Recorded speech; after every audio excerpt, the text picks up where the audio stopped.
আসসালামু আলাইকুম everyone, welcome back to my channel. আজকে তৈরি করছি চিকেন বার্গার। ছোট বড় সকলেই আমরা বার্গার খেতে খুব পছন্দ করি। তো কীভাবে রেস্টুরেন্টের স্বাদে বাসায় বার্গার তৈরি করতে পারেন সেটিই দেখাবো।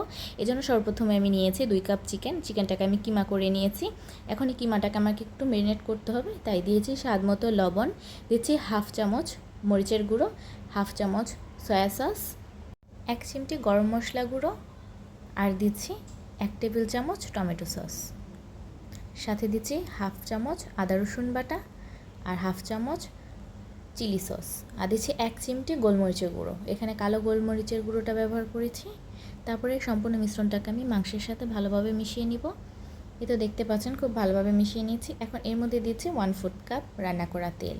আমি আজকে সয়াবিন তেলটাই ব্যবহার করেছি, আপনারা চাইলে যে কোনো ব্র্যান্ডের তেল ইউজ করতে পারেন। তারপরে এটাকে আমি রেখে দিব 30 মিনিটের জন্য। এখন নিচ্ছি পলিমার ব্যাগ, আপনাদের কাছে ফয়েল পেপার থাকলে ফয়েল পেপারে এটাকে মুড়িয়ে রাখতে পারেন। তারপর আমি প্যাটির যে শেপটা থাকে সেই শেপটা দিয়ে নিয়েছি। এখন এটাকে উপরের সাইডে একটা ভাঁজ দিয়ে নেব, মানে পলিমার ব্যাগ দিয়ে।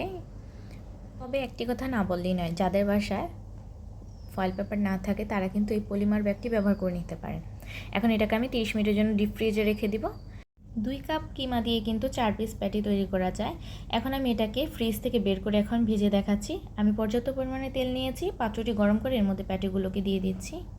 চুলার আঁচ অবশ্যই মাঝারি আঁচে রাখতে হবে, তা না হলে কিন্তু প্যাটিটা সেদ্ধ হবে না ভেতর থেকে, তবে উপরের অংশটা পুড়ে যাবে, দেখতে খুবই বাজে মনে হবে।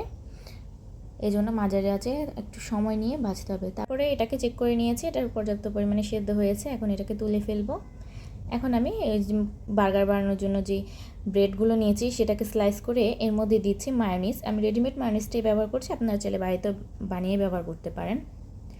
এখন দিয়ে দিব প্যাটিগুলোকে, দিয়ে এর উপরে দিব বার্গারের সস। আমি বার্গারের সসটাও রেডিমেড ব্যবহার করছি। তারপরে 1 পিস স্লাইস চিজ দিয়ে নিব, দিয়ে এই তো তৈরি হয়ে গিয়েছে সুস্বাদু মজাদার এই বার্গার। এভাবে যদি সহজ একটি বার্গার তৈরি করতে চান অবশ্যই আমার ভিডিওটি ফলো করবেন, আশা করছি আপনাদের ভালো লাগবে। আজকের জন্য বিদায় নিচ্ছি, আল্লাহ হাফিজ।